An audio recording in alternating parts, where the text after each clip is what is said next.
Madam, తల్లిదండ్రులు ముఖ్యంగా ఈ ప్రైవేట్ కాలేజీలలో ఏవైతే ఇప్పుడు ప్రభుత్వం అనివార్యంగా ప్రైవేట్ సైడ్ ఈ యొక్క ప్రజల్ని నెట్టివేయబడతా ఉన్నది, విద్యార్థులను నెట్టివేయబడతా ఉన్నది.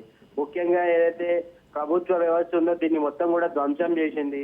తప్పని పరిస్థితులలో ఇప్పుడు మన ప్రైవేటు కాలేజీలకు వెళ్ళేటువంటి పరిస్థితి నెలకొన్నది కాబట్టి తల్లిదండ్రులు అక్కడికి వెళ్తా ఉన్నారు.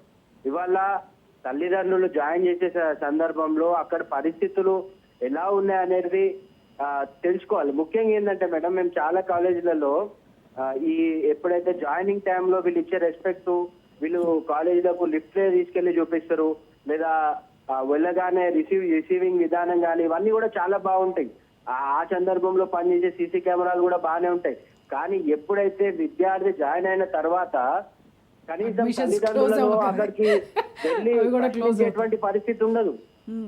ఎందుకు ఉండదు అని అంటే తల్లిదండ్రులను కూడా ఒక భయాందోళనకు గురి చేస్తారు. వాళ్ళు వచ్చి ఏదైనా ప్రశ్నిస్తే మీ పాపకి ఇంటర్నల్స్ లో మార్క్స్ తగ్గిస్తే మనం ఈ విధంగా భయపెట్టినటువంటి సంఘటనలు మేము చాలా చూసాం మేడం. అవును. సో ఇందువల్లనే తల్లిదండ్రులు జాయినింగ్ టైంలో ఎన్ని ప్రికాషన్స్ తీసుకున్నా గానీ రేపు పొద్దున చెప్పినటువంటి ఆ ఫెసిలిటీస్ లేకుండా కాంప్రమైజ్ అయ్యి ఈ కాలేజీలలో అనివార్యంగా పిల్లలు ఉంచాల్సినటువంటి పరిస్థితి ఏర్పడుతుంది మేడం.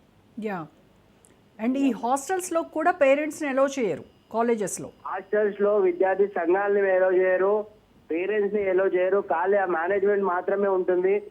దాంట్లో ఎంత ధైర్య పరిస్థితిలో ఉంటారంటే పిల్లలు ఏదైనా పురుగు వచ్చిందని కంప్లైంట్ పెడితే అక్కడ వచ్చినటువంటి ఫ్యాకల్టీ సంబంధించిన వార్డెన్ ఎవరు వచ్చి ఆ పనులను పిలిచి ఆ పురుగు తినేయండి, ఏమైంది, మీ ఇళ్లలో పడితే ఏం చేస్తారు మీరు, తినేరా అని అడిగినటువంటి సంఘటనలు మేము ఎన్నో చూసినాం మేడం. పిల్లలు మాకు రిపోర్ట్ చేసిండ్రు. రైట్ అండి, థ్యాంక్ యూ మురళి గారు. నిజంగా ఎంత బాధాకరమైనటువంటి